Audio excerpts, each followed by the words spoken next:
Estamos viviendo una época muy difícil, especialmente para algunos países hermanos, donde pues las cosas están verdaderamente imposibles. Por ejemplo, Argentina está teniendo una inflación del 115%. Un dólar está a 800 pesos argentinos y tienen 45% de pobres. Mientras tanto, parece que los mexicanos estamos conquistando el mundo, pero de una forma vergonzosa, a través de los cárteles, lo que ha provocado que en Estados Unidos mueran 310 personas diarias a causa de las drogas que les llevan los mexicanos. Se estima que cada año ingresan entre 20 y 30 mil millones de dólares a los bolsillos de los cárteles mexicanos por actividades ilícitas, especialmente del narco.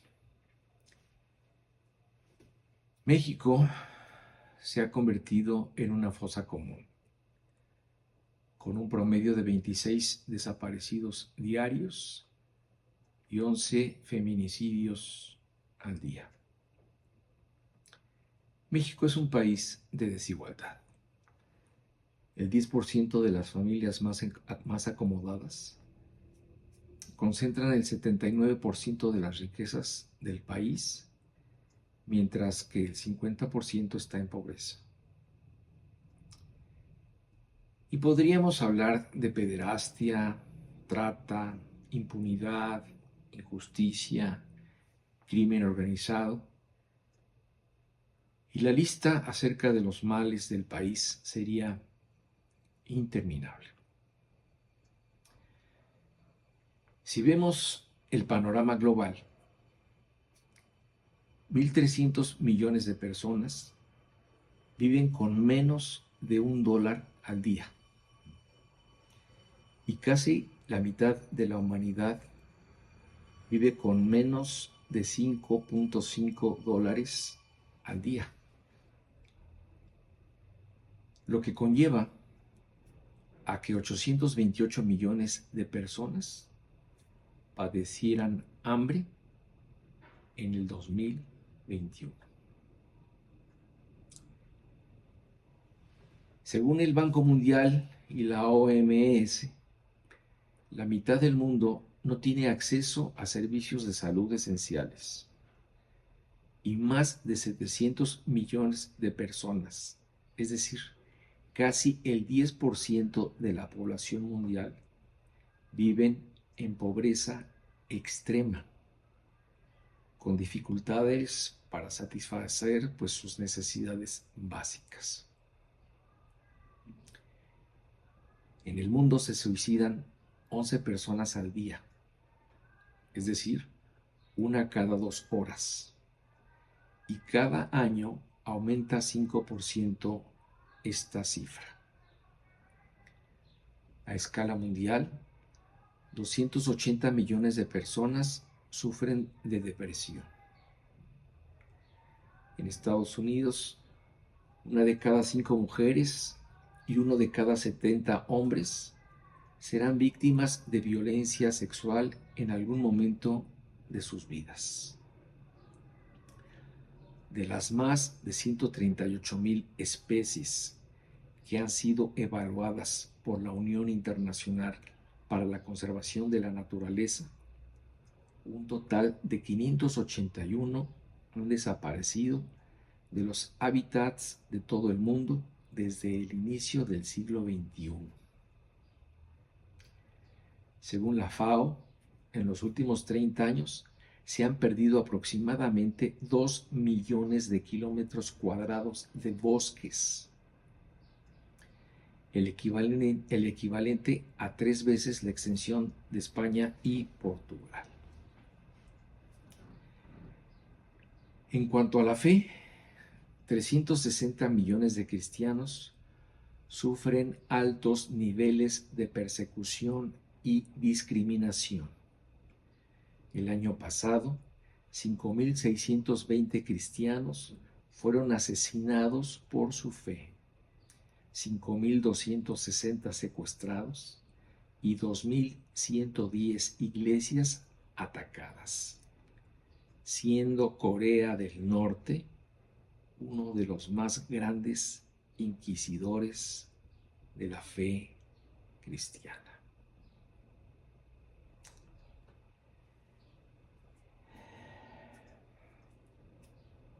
Estando Jesús en Capernaum,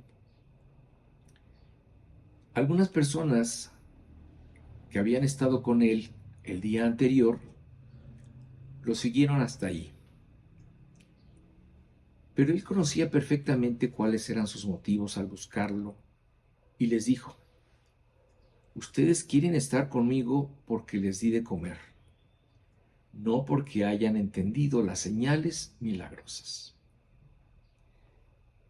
Jesús se estaba enfrentando a un problema común entre la gente que oye de él, que se acerca al cristianismo por razones equivocadas, buscando sacar algún provecho, pero no por los verdaderos motivos de conocer a Dios.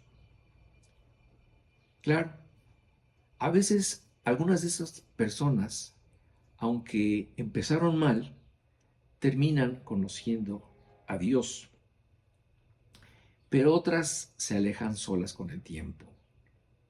Y así sucedió con aquellos que solo buscaban a Jesús por la comida que les daba. Sin embargo, Él les invitó a que pusieran sus ojos no en las cosas pasajeras, sino en las eternas. Voy a leer Juan 6, del 27 al 31. No se preocupen tanto por las cosas que se echan a perder, tal como la comida. Pongan su energía en buscar la vida eterna que puede darles el Hijo del Hombre. Pues Dios Padre me ha dado su sello de aprobación. Nosotros también queremos realizar las obras de Dios, contestaron ellos. ¿Qué debemos hacer? Jesús les dijo: la única palabra que Dios quiere que hagan, la única obra que Dios quiere que hagan, es que crean en quien Él ha enviado. Si quieres que creamos en ti, le respondieron, muéstranos una señal milagrosa. ¿Qué puedes hacer? Después de todo, nuestros antepasados comieron maná mientras andaban por el desierto. Las Escrituras dicen: Moisés les dio de comer pan del cielo. Jesús, como les leí, los animó a que aprovecharan la proximidad que estaban teniendo con Él. Porque es verdad, cada persona debe aprovechar la ocasión cuando Jesús se acerca a su vida con la intención de que crean en Él. Es muy curioso y hasta patético ver cómo reaccionó la gente. Estas personas solo querían comer gratis otra vez. Es increíble cómo después de que estas personas habían visto cómo Jesús había alimentado a 20,000 personas el día anterior, le dijeran que les diera una señal.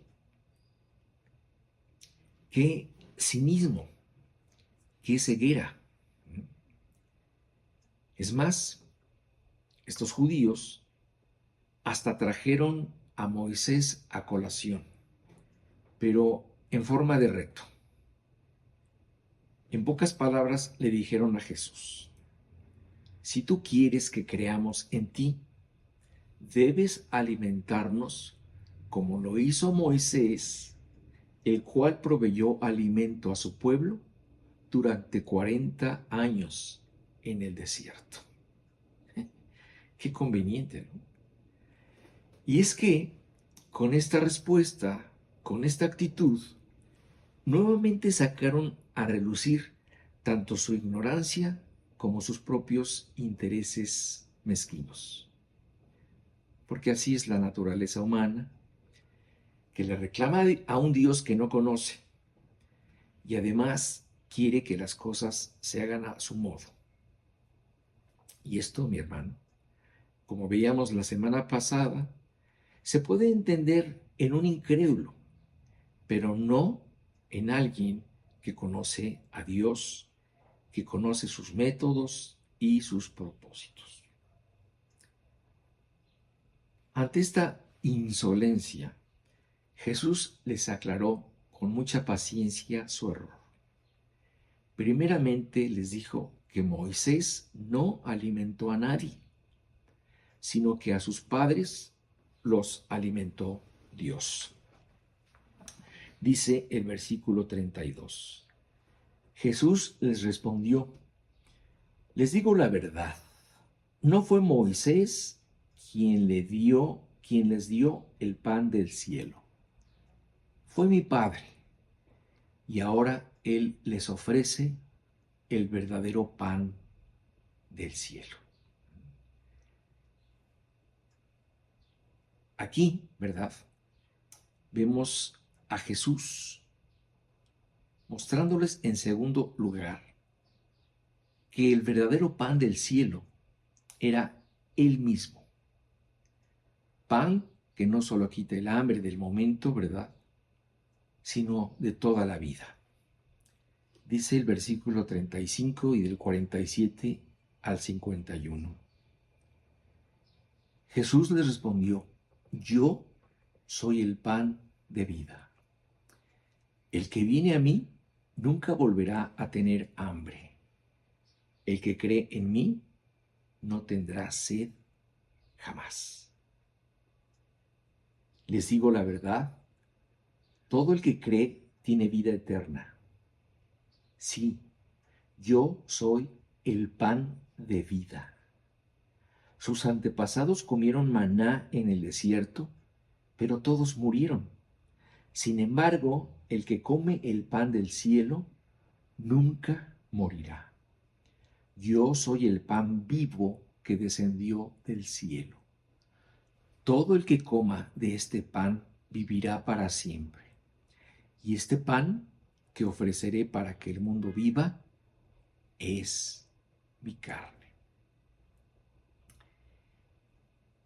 Y habiendo establecido esta verdad ante estas personas y ante sus discípulos, la reacción de ellos fue que empezaron a murmurar. Mira cómo dice el 52 y el 53.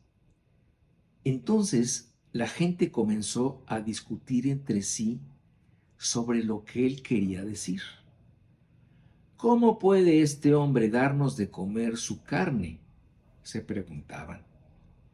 Por eso Jesús volvió a decir: les digo la verdad, a menos que coman la carne del Hijo del Hombre y beban su sangre, no podrán tener vida eterna en ustedes.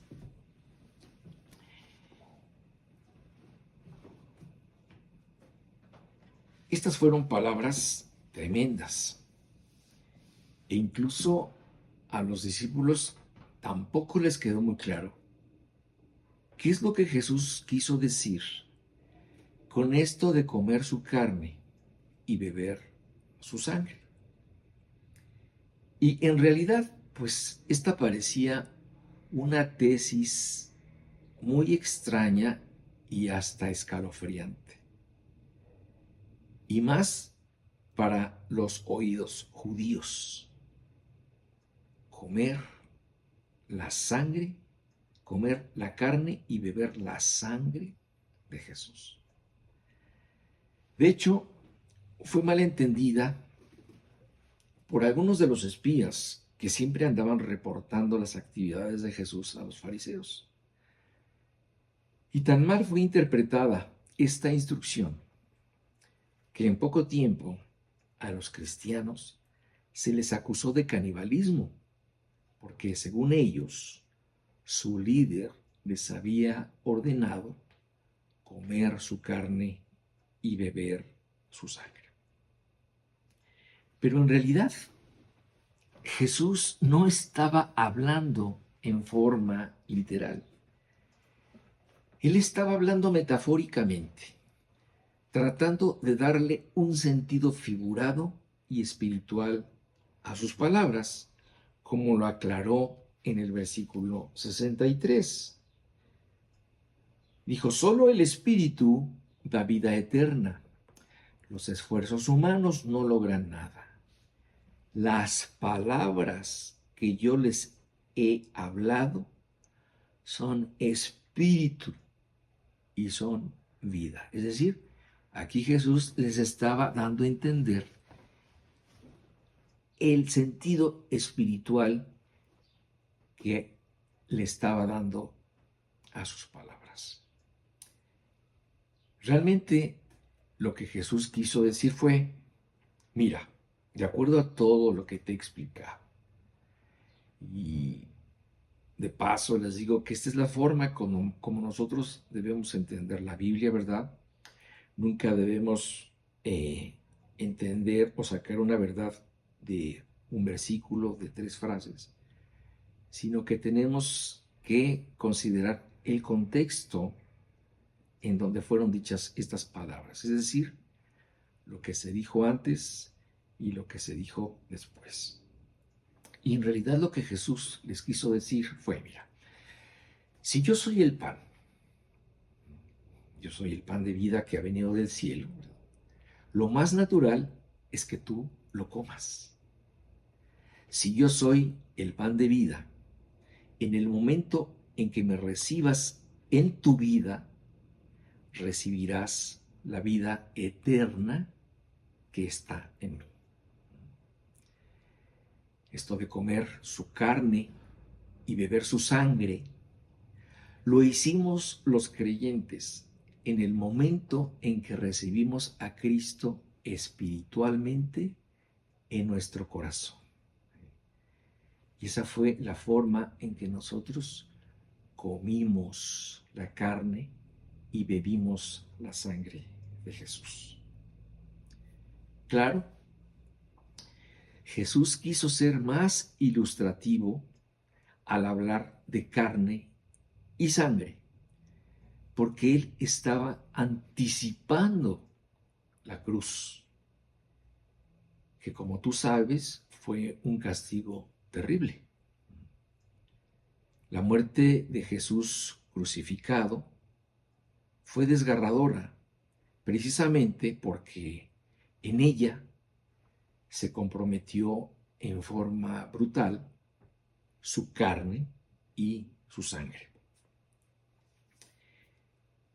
En esa cruz, la humanidad de Jesús fue literalmente molida a golpes y torturas, hasta arrancar de cada célula de su cuerpo la vida, con la idea de obtener con esta muerte expiatoria un resultado que explicó el profeta Isaías 700 años antes de que esto sucediera.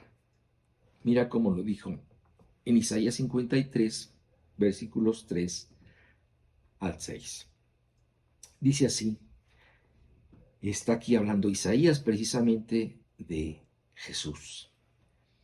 Despreciado y desechado entre los hombres, varón de dolores, experimentado en quebranto, y como que escondimos de él el rostro.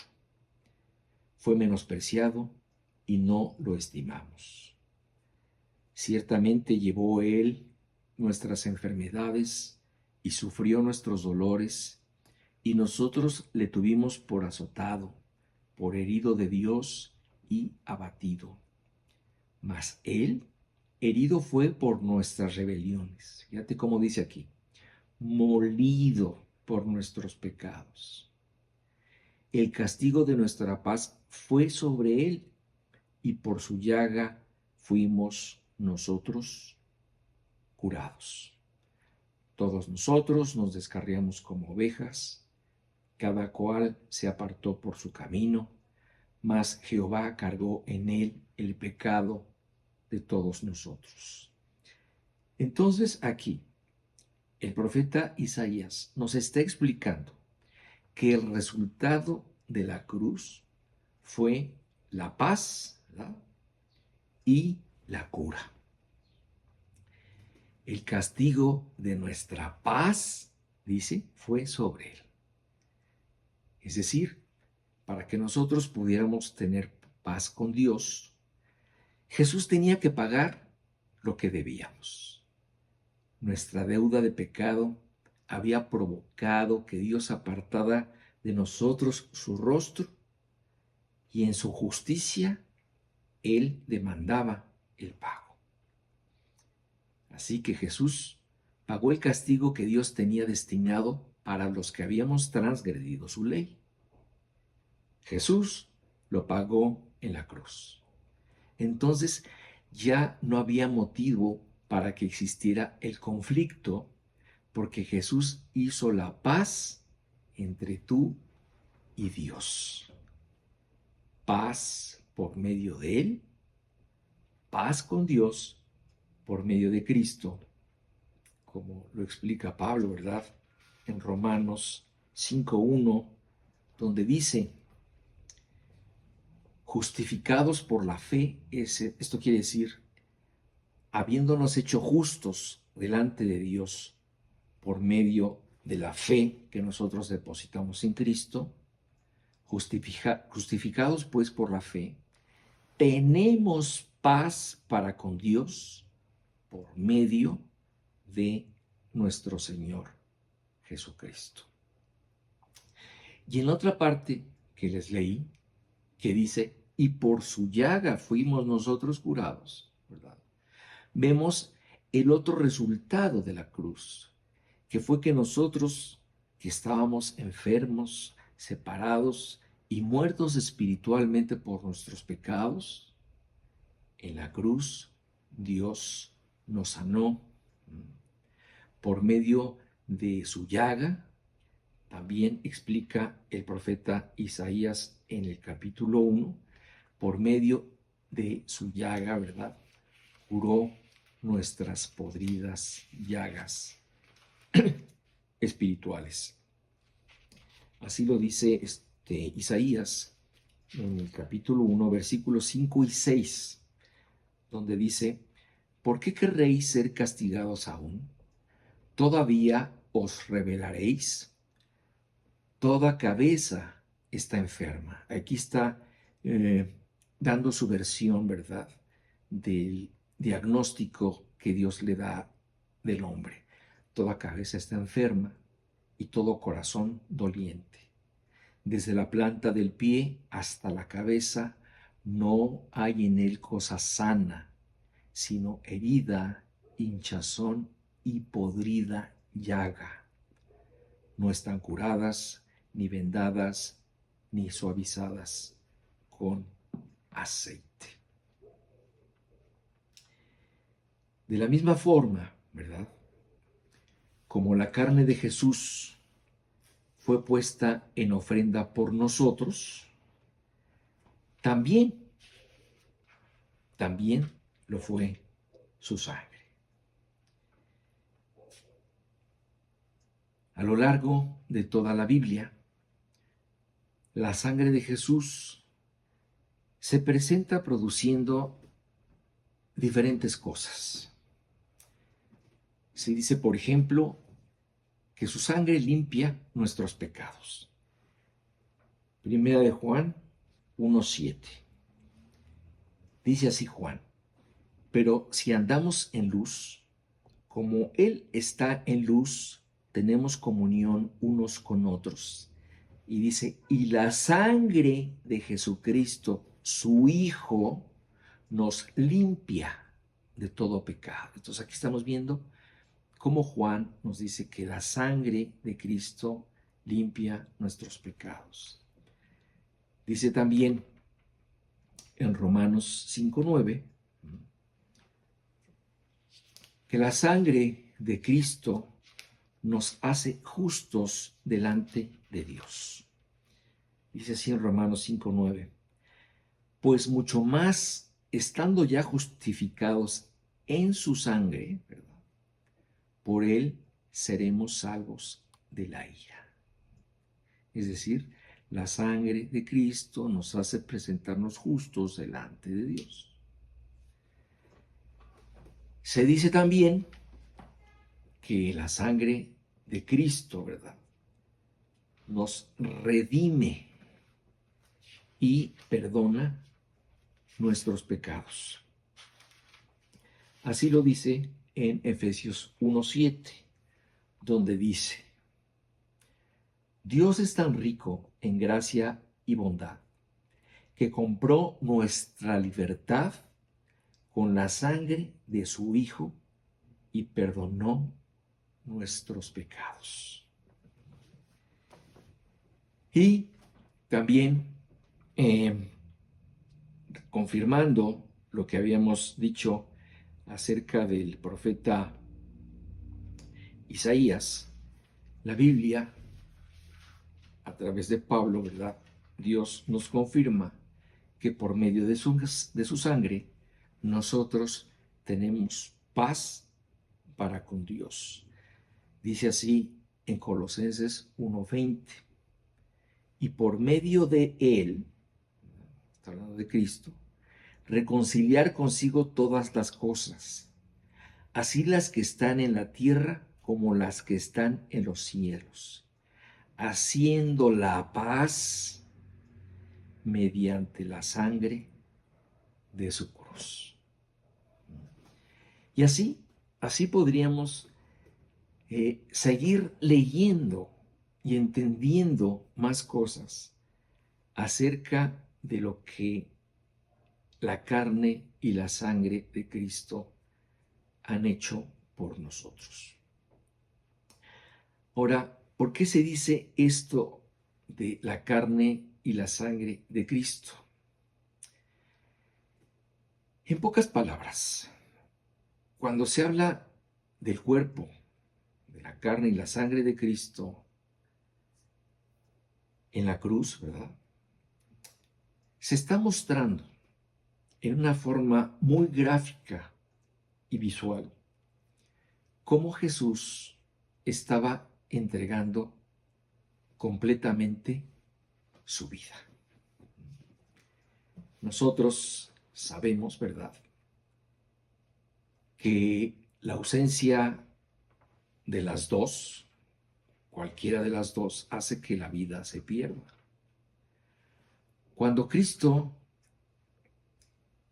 estaba en la cruz, Él entregó su carne y su sangre, y al hacer esto, ¿verdad?, nos estaba diciendo en esta forma gráfica y visual que Él estaba entregando su vida por nosotros.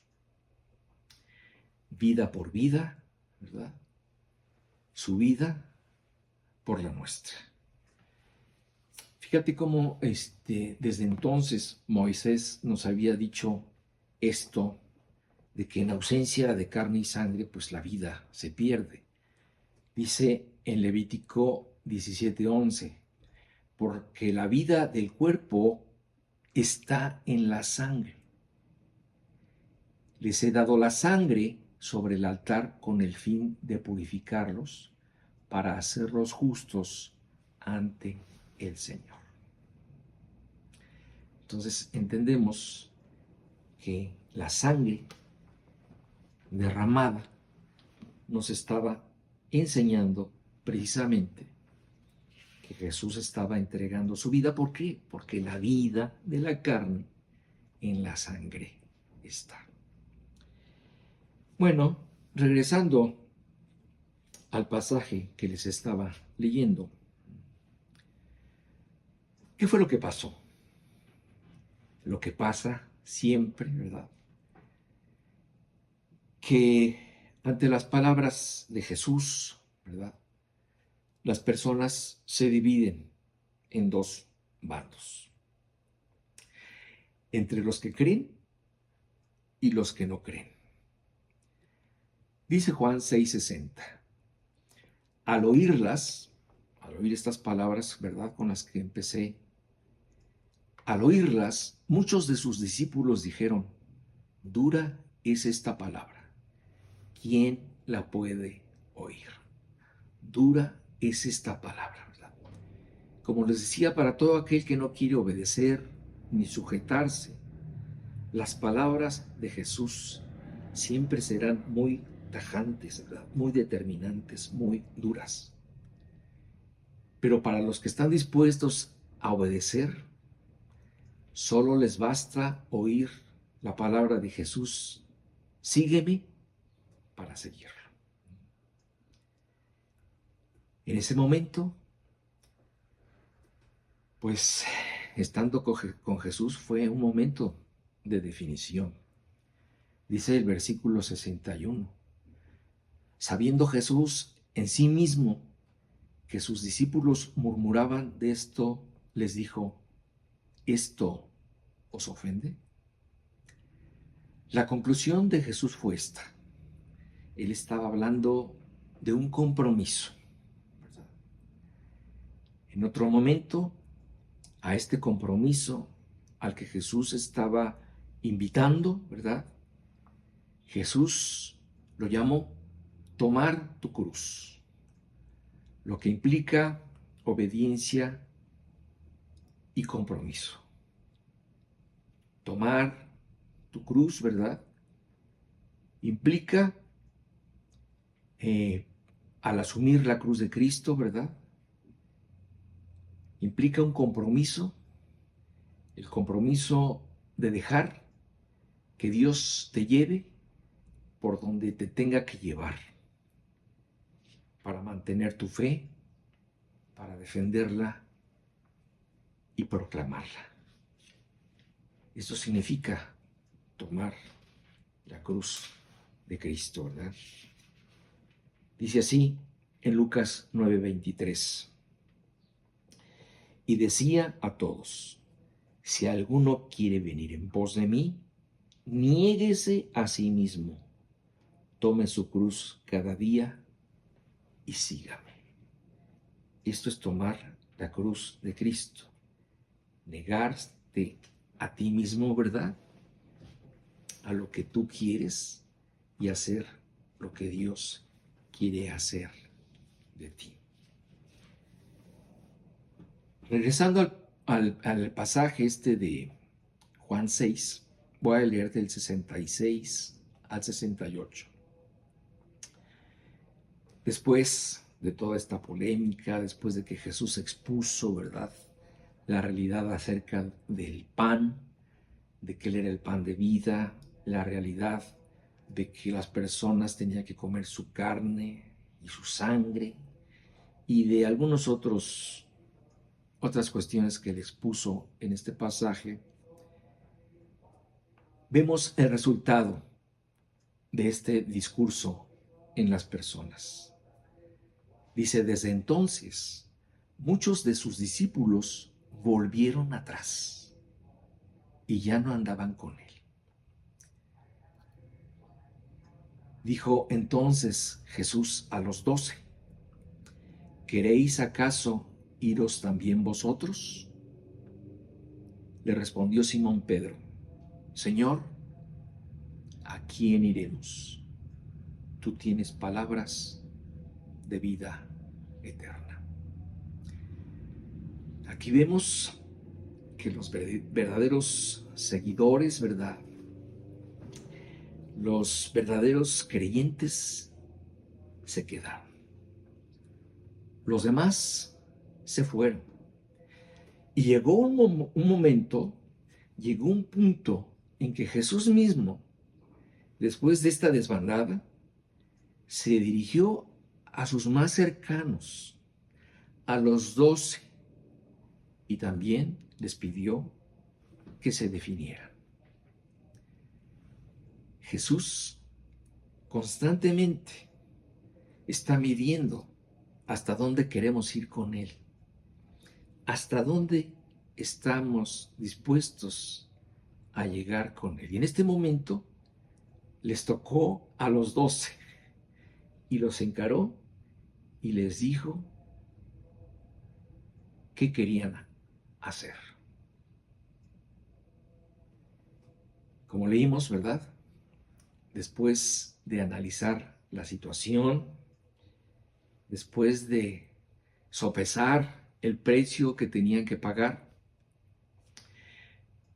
Pedro se asumió como la voz cantante del sentir de todos sus condiscípulos y le dijo a Jesús: Señor, Señor, ¿a quién iremos? Y esta respuesta, ¿verdad?, sigue en la boca de todos los que hemos creído. ¿A quién iremos? ¿Con quién pensamos? ¿Con quién podríamos considerar de alguna forma ir que no sea con Dios? Al principio, ¿verdad?, en mi introducción a este estudio, te pinté un breve panorama del mundo.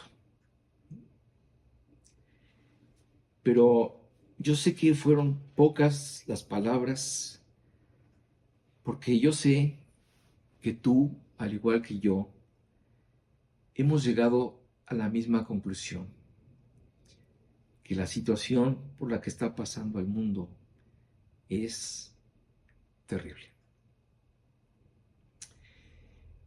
Y la pregunta pues sigue siendo la misma, ¿verdad? ¿En dónde quieres poner tu esperanza? ¿En esta economía, ¿verdad?, en la política, en la ciencia, en la sabiduría humana, en la religión, en este mundo condenado? Creo que todos los creyentes estamos de acuerdo con Pedro.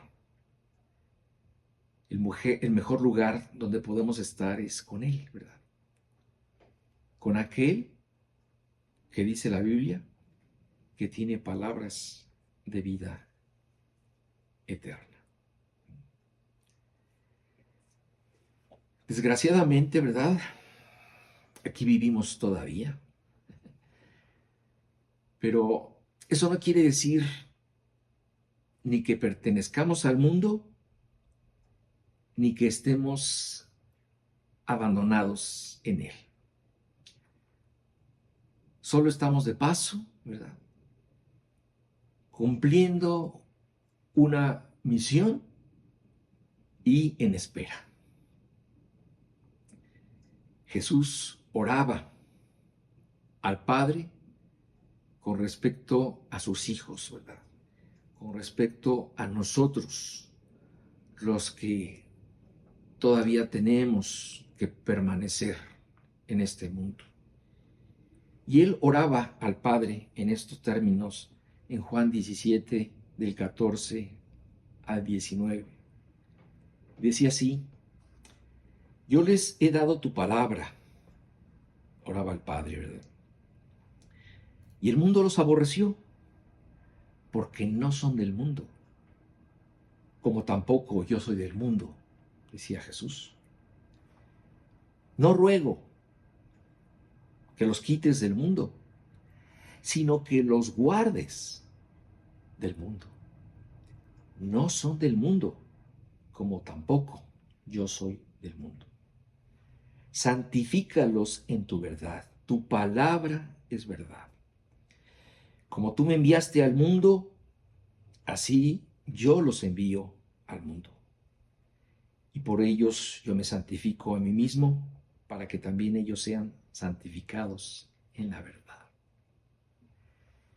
La oración de Jesús era: Señor, no los quites del mundo, nada más guárdalos del mal del mundo. Ellos no pertenecen a este mundo. Hazlos santos con tu verdad, enséñales tu palabra, la cual es verdad. Pero aún deben estar aquí todavía por un poco de tiempo, porque ellos son la luz y la sal de la tierra. Y también, Dios, has de saber que no están solos. Y mira, yo sé, igual que tú, ¿verdad?, que es verdad que a veces nuestra circunstancia o la misma situación de este mundo caótico, lleno de pecado, de rechazo a Dios, ¿verdad?, y del padecimiento de nuestra propia naturaleza y todo lo demás, todo esto produce aflicción en nuestro espíritu y nos hace desear que todo termine y nos hace pensar que sería mejor que nos fuéramos con el Señor o que ya viniera por nosotros. Pero aquí estaremos hasta que Dios quiera. No cuando nosotros nos queramos ir, porque hay un propósito que cumplir. Y aunque a veces gritemos como Mafalda, ¿verdad?, paren el mundo, ¿verdad?, que me quiero bajar. Esta es una decisión de Dios. En la espera es mejor hacer nuestras las palabras de Pedro: